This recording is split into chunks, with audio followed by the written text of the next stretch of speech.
Ok, alors aujourd'hui je vais répondre devant vos yeux ébahis à une question que vous vous posez toutes et tous à peu près tout le temps. C'est une question primordiale de la vie. Comment est-ce qu'on fait rentrer un cercle dans un triangle?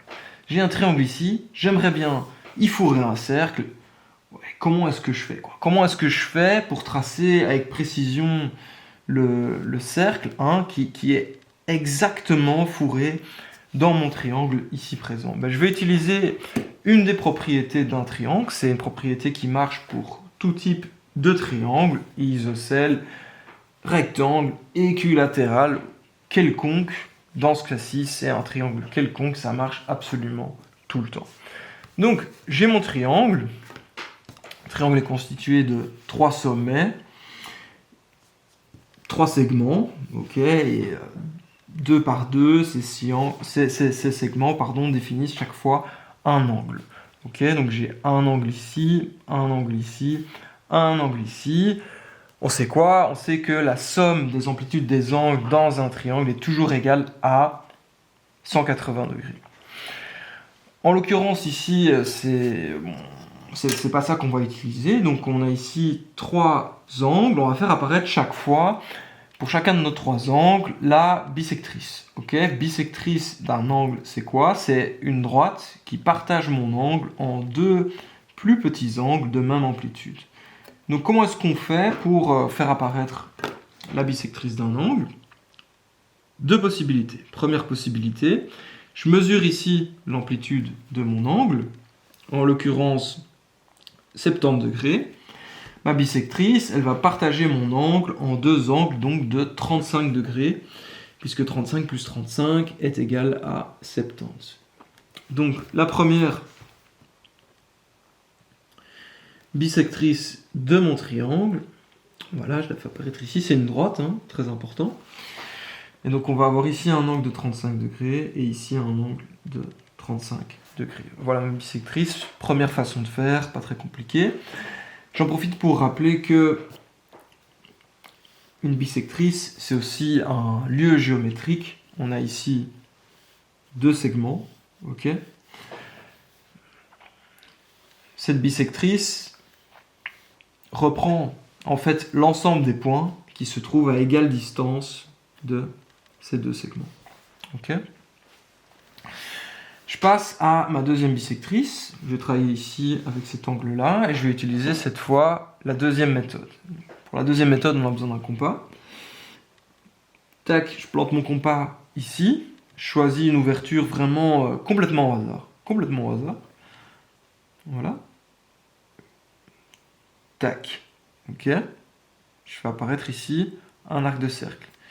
Et je vais couper mon segment ici. Et je vais couper mon autre segment ici. C'est important. Je garde la même ouverture. Ici, je plante mon compas dans ma première intersection. Et je fais un arc de cercle ici comme ça. Je plante mon compas ici dans ma deuxième intersection. Un arc de cercle ici comme ça. J'ai fait apparaître ici un point que je vais marquer. Il m'intéresse. Je relie ce point-là et le sommet ici de mon triangle.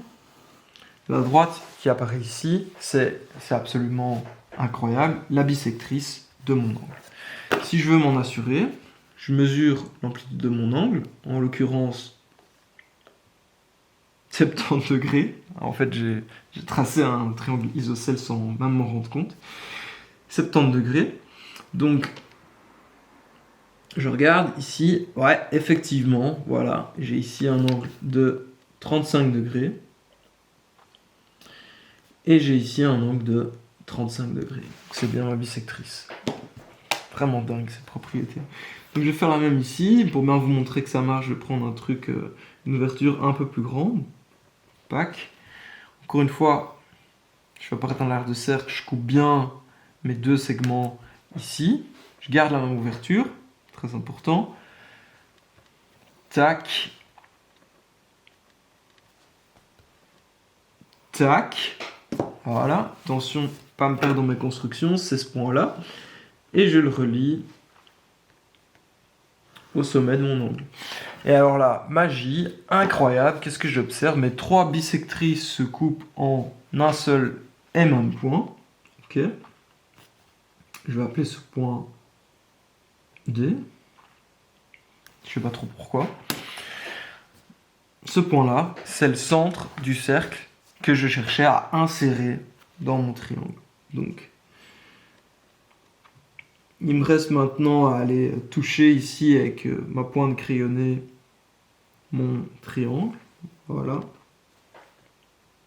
Je vais essayer d'être le plus précis possible. Et voilà. Voilà, je peux tracer mon cercle. Tac. J'essaie d'appuyer pour que vous voyez bien.